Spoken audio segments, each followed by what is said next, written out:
The Grand Colosseum of Nexus Prime buzzed with the excited chatter of 100 different species. Crystalline beings clinked against their silicon neighbors, while gaseous entities swirled in their containment spheres, all fighting for the best view of the arena below. The ancient stadium, carved from a single asteroid and reinforced with quantum-locked force fields, had hosted the galaxy's most prestigious dueling tournament for over 10,000 years. In the competitor's preparation chamber, Grand Master Zyx'voth adjusted his ceremonial combat robes with his upper set of arms, while his lower pair methodically checked his equipment. His iridescent scales shifted through shades of deep purple and gold, reflecting his calm confidence. 300 years of victories had earned him the right to such assurance. Grand Master, a young Arthropodian official, clicked her mandibles respectfully as she approached. The opening ceremony begins in 10 minutes. The Federation Broadcasting Network requests a brief statement about this year's competition. Zyx'voth's facial tendrils curled in amusement. Another year, another crop of challengers who believe they'll be the one to finally defeat me. His voice carried the weight of centuries, each word precisely chosen. Tell them I look forward to adding new lessons to my teaching record. The official's antennae twitched at his diplomatic response. Everyone knew that lessons was Zyx'voth's preferred euphemism for the systematic dismantling of his opponent's techniques, hopes, and often their dignity. His teaching style involved public demonstrations of exactly why each challenger's strategy was doomed to fail, usually accompanied by philosophical commentary delivered mid-combat. Above, the stadium's quantum displays shimmered to life, projecting the histories of this year's competitors. Zyx'voth barely glanced at them. He'd already memorized every detail of the 27 beings who'd qualified to face him. 27 species, 27 fighting styles, 27 soon-to-be learning experiences for the watching crowds. The Nexus Prime betting markets had already calculated the odds. The Hivemind Collective from the Andromeda Arm had the best chances at 10,000 to 1. The Crystalline Warrior Poet from the Carina Nebula showed promise at 15,000 to 1. And at the bottom of the list, marked as a statistical impossibility, was the first human ever to qualify. A deep resonating tone echoed through the chamber, signaling the 5-minute warning. Zyx'voth rose to his full 3-meter height, his scales settling into their formal performance pattern of royal purple with gold accent rings. He'd long ago learned that presentation was half the battle. Let the crowd see exactly what they expected. The undefeated Grand Master, the living legend, the keeper of the ancient arts. As he moved toward the arena's entrance, his forehands automatically assumed their ready positions. Upper right for offense, upper left for defense, lower pair for stability and groundwork. 300 years of muscle memory didn't require conscious thought anymore. The roar of the crowd grew louder as the massive doors began to part. Zyx'voth allowed himself a small smile. Time to remind the galaxy why martial arts mastery took centuries, not decades, to achieve. Time to teach another generation that true combat was about perfection, tradition, and the pursuit of ultimate technique. He had no way of knowing that this tournament would teach him something instead. Adrian Chen didn't make the entrance anyone expected from a championship contestant. While other competitors arrived with entourages and elaborate equipment cases, the human simply walked into the preparation area, carrying what appeared to be a gym bag and wearing what looked suspiciously like standard-issue Federation Navy workout clothes. The Arthropodian official who'd been assigned to escort him actually walked past him twice before realizing this was her charge. "You are the human qualifier?" Her translator struggled to convey the mix of disbelief and disappointment in her clicks. "That's me," Adrian replied, dropping his bag onto a bench. "Where can I get some coffee around here?" News of the human's casual arrival spread through the competitor's area like a quantum wave collapse. A group of crystalline beings vibrated in what might have been laughter. The Hivemind Collective pulled 3 of its observation nodes away from strategic planning to watch the human begin his warm-up routine. "Fascinating," one node buzzed to another. "It appears to be doing jumping jacks?" The human's preparation routine drew even more attention than his arrival. While other competitors meditated, performed ancient ritual movements, or configured their combat augmentations, Adrian went through what looked like a basic physical training routine: push-ups, squats, something called burpees, that made several energy-based beings pulse in confusion. When word reached Zyx'voth, the Grand Master decided to observe this curiosity himself. He found the humans sitting cross-legged, not in meditation, but watching recordings of previous tournaments on a datapad while eating something from a foil packet. "I see you study the ancient arts," Zyx'voth commented, his scales shifting to a pedagogical pattern of blue and silver. Adrian looked up, somehow managing to smile while chewing. "Nah, just checking out everyone's greatest hits. Hey, that thing you did in the 43 championship with the reverse spin kick. Pretty cool. Bet that took some serious core strength." Zyx'voth's facial tendrils coiled in barely concealed disdain. Each movement represents thousands of years of refined combat philosophy passed down through— Yeah, I read the brochure," Adrian interrupted, wiping his hands on his pants. "But at the end of the day, a kick is a kick. Physics doesn't care about philosophy." The surrounding competitors fell into scandalized silence. The Hive Mind Collective devoted 2 additional nodes to recording this interaction for future analysis.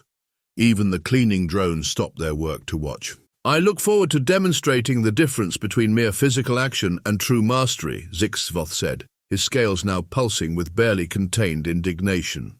"Cool," Adrian replied, pulling another foil packet from his bag. "Want a protein bar?" After Zyx'voth departed, radiating waves of offended dignity, the Arthropodian official approached Adrian again. "Your first match begins in 30 minutes. Will you be changing into proper ceremonial combat attire?" "Nah, these sweats are fine. They're pretty comfy and the pockets are convenient." He pulled out a small metal container. "Now, about that coffee." The official's mandibles clacked in resignation as she directed him to the refreshment synthesizers. Behind her, she could hear the betting markets updating in real time as witnesses to the human's behavior rushed to place even longer odds against him. Nobody noticed that throughout all of this, Adrian's eyes never stopped moving, analyzing, calculating, and nobody thought to ask why a species that had barely mastered interstellar travel had chosen this particular moment to enter the galaxy's most prestigious combat tournament. The tournament adjudicator, a being of pure energy contained within an ornate crystalline shell, hovered at the center of the arena.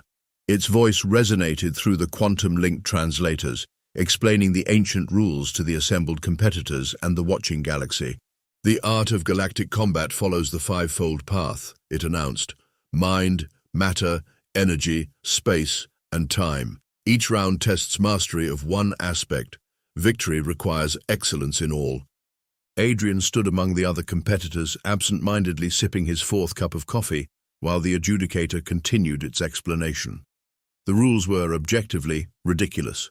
Each match consisted of 5 phases, with techniques limited to those appropriate for each aspect. Using a matter technique during the mind phase would result in immediate disqualification. Combining aspects was forbidden until the final round.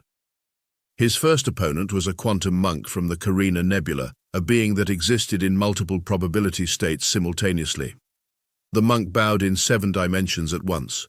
Adrian cracked his neck and stepped into the arena. "Mind phase begins," the adjudicator announced. The quantum monk's form blurred as it projected thought patterns designed to confuse and disorient. 3 centuries of meditation had perfected its mental attack techniques. It was completely unprepared for Adrian to simply close his eyes and start humming what sounded suspiciously like 99 bottles of beer on the wall. "What is this technique?" the monk's translator struggled to convey its confusion. "ADHD," Adrian replied cheerfully, continuing to hum. In the matter phase, instead of engaging in the traditional exchange of precisely calculated strikes, Adrian simply ducked, weaved, and occasionally threw playground-style kicks at his opponent's manifested forms. The monk's probability field couldn't predict actions that even Adrian wasn't planning. The energy phase was meant to be a delicate dance of power manipulation. Adrian treated it like a game of dodgeball. By the space phase, the betting markets were in chaos. The quantum monk's perfectly coordinated spatial attacks kept hitting empty air as Adrian moved in patterns that seemed to have been inspired by a sugar-rush toddler playing tag. "This isn't proper technique," the monk protested during the time phase, as Adrian's erratic movements somehow managed to disrupt its carefully planned temporal loops. "Nope," Adrian agreed, landing the winning hit with what appeared to be a move stolen from old human dance videos. "But it works." The stadium erupted in confused murmuring as the monk's probability field collapsed, and the match ended. In the competitors' area, Zyx'voth's scales shifted through patterns that hadn't been seen in centuries, displaying emotions the translator AI couldn't quite pass. Adrian's next match against a hive mind drone followed a similar pattern. The collective consciousness had prepared for every known combat style in the galaxy.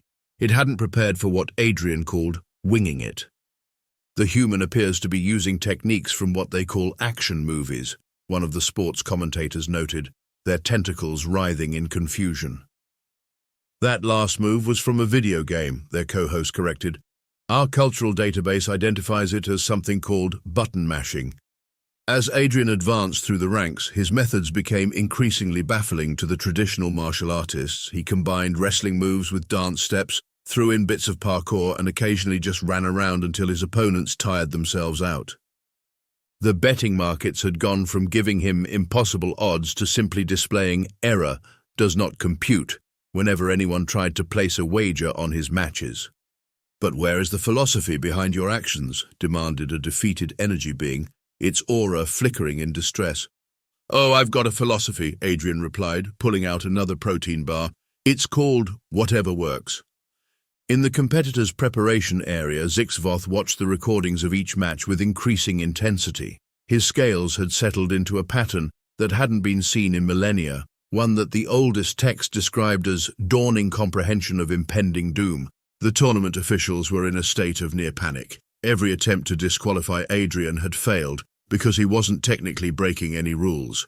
He was just breaking everyone's minds with his complete disregard for how things were supposed to be done. As Adrian qualified for the semi-finals, an arthropodian bookkeeper turned to her colleague and clicked what translated roughly to, "I believe we may have significantly misunderstood the meaning of the word unpredictable until now." The semi-finals brought Adrian face-to-face with the tournament's second highest-rated competitor, a crystalline warrior poet whose body could reconfigure into 64 different geometric forms, each representing a different combat philosophy. The warrior had spent 2 centuries perfecting the art of philosophical combat through crystalline restructuring. The match began with the mind phase, and immediately something felt different. Adrian wasn't humming or making jokes. Instead, he stood perfectly still, eyes closed, breathing steady. The human appears to be attempting actual meditation, the commentator announced, surprise evident in their vibrating tentacles. Perhaps we'll finally see some proper technique. Adrian's eyes snapped open. Sorry, just took a power nap. Ready now. In the officials' box, 3 administrators fainted. The matter phase began with the crystalline warrior shifting into their most aggressive formation, edges gleaming like diamond swords. Adrian responded by pulling out a small metal cylinder from his pocket. Is that a laser pointer? The second commentator squinted at their display. It was. The red dot bounced around the arena, and the crystalline warrior, whose silicon-based neural network was unfortunately similar enough to Earthcat's, couldn't help but track it. The resulting display looked less like martial arts and more like an elaborate dance choreographed by a malfunctioning random number generator. Zyx'voth, watching from his preparation chamber, began taking notes so furiously that he wore through 3 quantum tablets. The energy phase was supposed to showcase the warrior's ability to channel and redirect power through their crystalline forms. Instead, Adrian started humming the bass line from "Another One Bites the Dust" at just the right frequency to set up a sympathetic vibration in his opponent's structure. This is not proper energy manipulation, the warrior protested, their forms shifting rapidly to avoid resonating. Really? Adrian grinned, because I'm pretty sure physics would disagree. The space phase brought a new level of chaos as the warrior attempted to trap Adrian in a geometric prison of crystalline formations. Adrian responded by treating the entire thing like a parkour course, bouncing off crystal faces and sliding through gaps with moves that seemed inspired by equal parts gymnastics and slapstick comedy. The human is violating the sacred geometry, one official wailed. Actually, another pointed out, checking the rulebook, there's nothing that says a competitor can't treat sacred geometric formations like a jungle gym. The time phase should have been the crystalline warrior's moment of triumph. They had prepared a technique that created temporal echoes of their crystal formations, filling the arena with an inescapable maze of past and future attacks. Adrian pulled out his phone. "Competitors are not allowed external communication devices," an official shouted. "It's in airplane mode," Adrian replied, "just using the calculator. Hey, quick question. If you're creating temporal echoes of crystal formations that exist in fourth-dimensional space-time, wouldn't that mean the angle of refraction has to account for temporal drift?"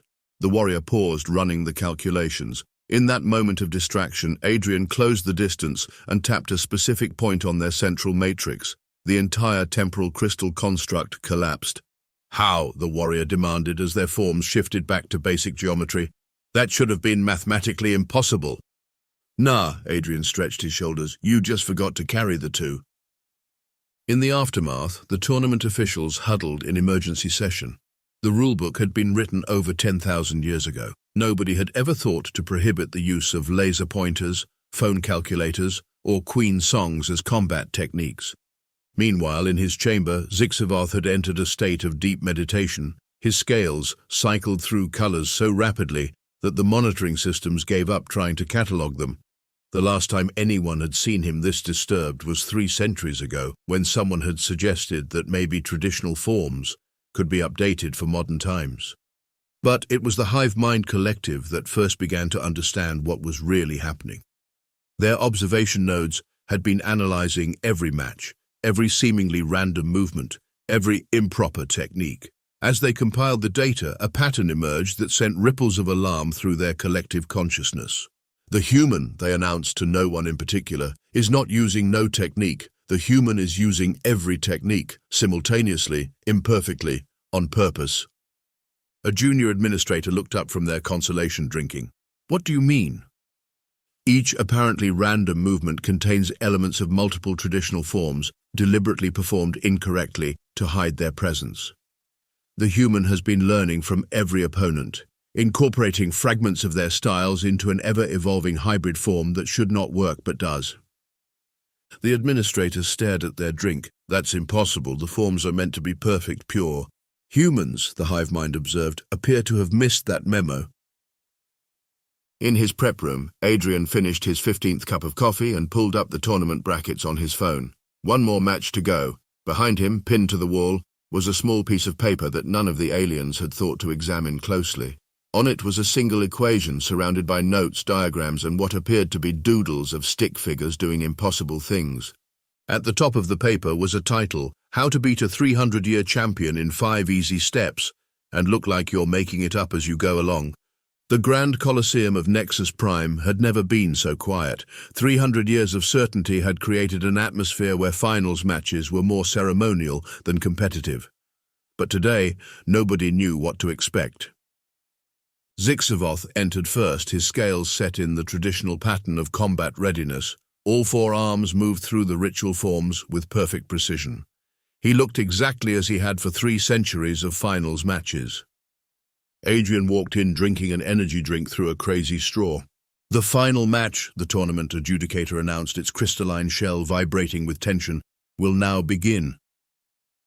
The mind phase opened with Zyx'voth launching his legendary mental assault, a technique that had broken the concentration of champions from 100 worlds. Adrian responded by mentally reciting what appeared to be the lyrics to "Never Gonna Give You Up." Did the human just rickroll a mental attack?" one commentator asked in disbelief. But Zyx'voth wasn't falling for it this time. His secondary tendrils detected a pattern beneath the mental noise. Equations, calculations, trajectories. The human's apparent randomness had been choreographed from the start. "You planned this entire tournament," Zyx'voth stated, his scales shifting to a pattern of revelation. "Yep," Adrian grinned, switching mental tracks to Baby Shark. The matter phase began, and for the first time, the audience saw what Adrian could really do. Each seemingly sloppy movement flowed into the next, with mathematical precision.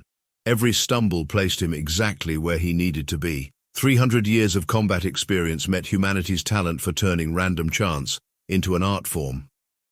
"Your technique is flawed," Zyx'voth commented, deflecting what appeared to be a drunken master's interpretation of capoeira. "It's not flawed," Adrian replied, transitioning into what might have been kung fu. if Kung Fu had been invented by a hyperactive squirrel. It's optimized for maximum unpredictability while maintaining minimal energy expenditure. I call it controlled chaos theory. The energy phase took everyone by surprise. Instead of dodging Zyx'voth's energy constructs, Adrian started redirecting them, using angles that shouldn't have worked according to any known physical law. Impossible! Zyx'voth's scales flickered in confusion. These movements violate fundamental principles. Nah, Adrian ducked under a plasma burst while doing what appeared to be the Macarena. They violate fundamental assumptions. Different thing entirely. In the officials' box, the Hive Mind Collective was frantically updating their probability models. The human has been sandbagging all previous matches, they announced. Every seemingly random action was actually testing different aspects of traditional forms, finding their breaking points. The space phase brought the true revelation. As Zyx'voth wove his legendary spatial nets, Adrian's movements began to make a terrible kind of sense. Every random dodge from every previous match had been mapping the arena's spatial geometry. Every stumble had tested its quantum boundaries. The coffee, Zyx'voth realized, his scales showing the rare pattern of dawning horror. You were never drinking it for the caffeine. Needed something to measure the arena's quantum fluctuations, Adrian explained, using a breakdancing move to slip through a spatial binding that should have been unbreakable. Turns out coffee ripples resonate really well with dimensional instabilities. Who knew? The time phase began, and with it came the final piece of Adrian's plan. Every improper technique from every match had been building to this moment. As Zyx'voth initiated his ultimate technique, the temporal mandala that had ended 300 years of championship matches, Adrian pulled out his phone one last time. What are you calculating? Zyx'voth demanded, all four arms moving through the forms that would lock Adrian in an eternal moment of defeat. Oh, this isn't a calculator, Adrian replied. It's a metronome app. Been using it to track the resonant frequency of the arena's quantum field since day one. And you know what's funny about resonant frequencies? The realization hit Zyx'voth just as Adrian hit play on his phone. The same frequency that had been subtly introduced into every match, every seemingly random movement, every hummed tune and tapped rhythm, suddenly synchronized. The quantum field maintaining the arena's traditional structure hiccuped. In that microsecond of destabilization, Adrian moved, not with the perfect form of traditional martial arts, but with the practical efficiency of someone who had calculated exactly how much they needed to do to win. The thing about perfect technique, Adrian said as he slipped past Zyx'voth's guard, is that it's perfectly predictable. The finishing move wasn't a legendary form or a sacred technique. It was a simple tap, delivered at exactly the right point with exactly the right force at exactly the right moment, a moment that Adrian had spent the entire tournament setting up. Zyx'voth's scales cycled through every known pattern before settling on one that hadn't been seen in 10,000 years. Respect. You turned the entire tournament into one long setup for a single punch, he said, as the victory indicators chimed.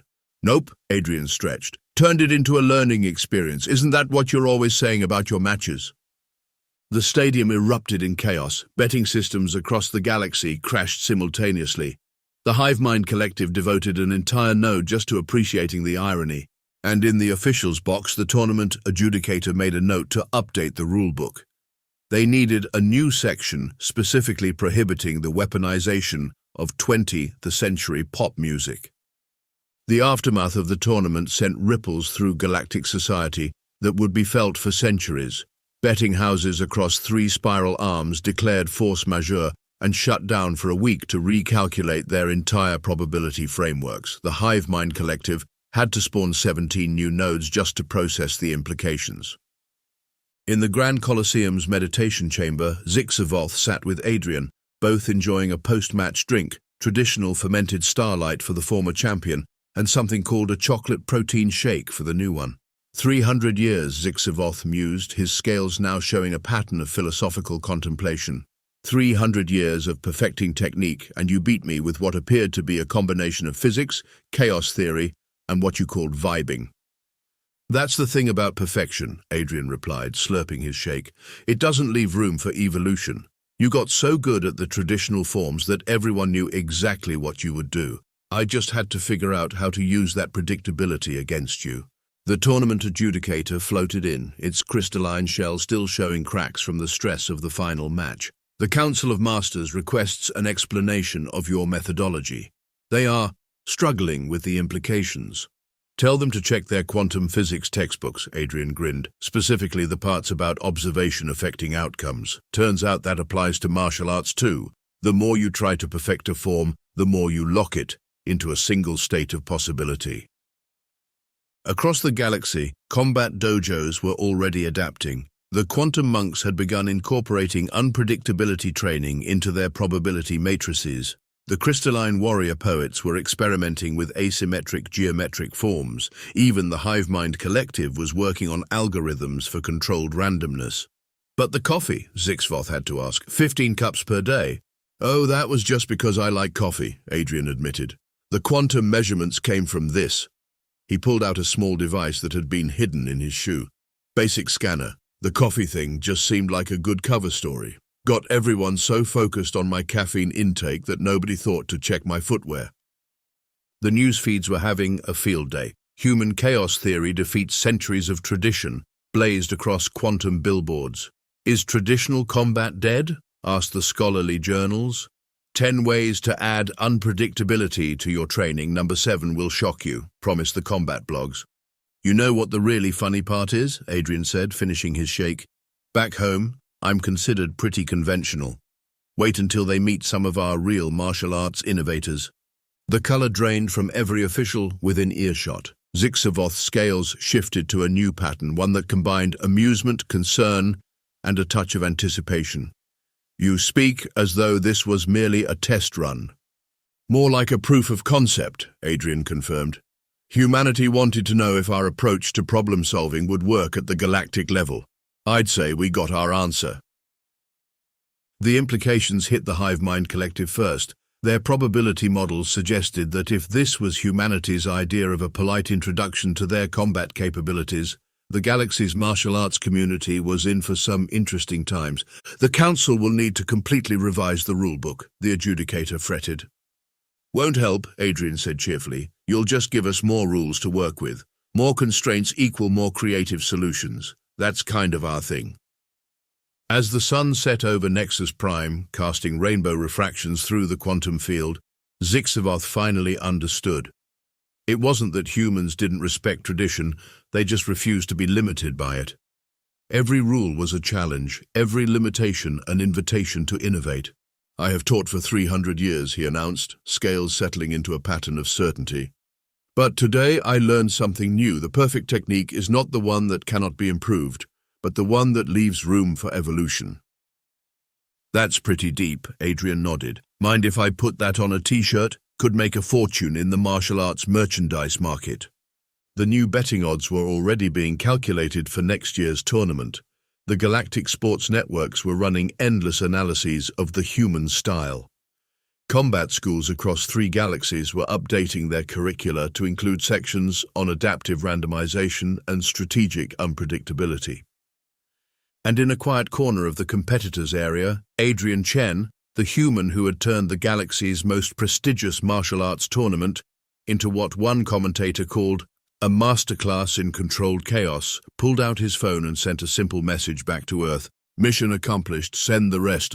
The galaxy would never be the same, and somewhere, in the quantum probability streams, the sound of humanity's collective laughter echoed through the cosmos.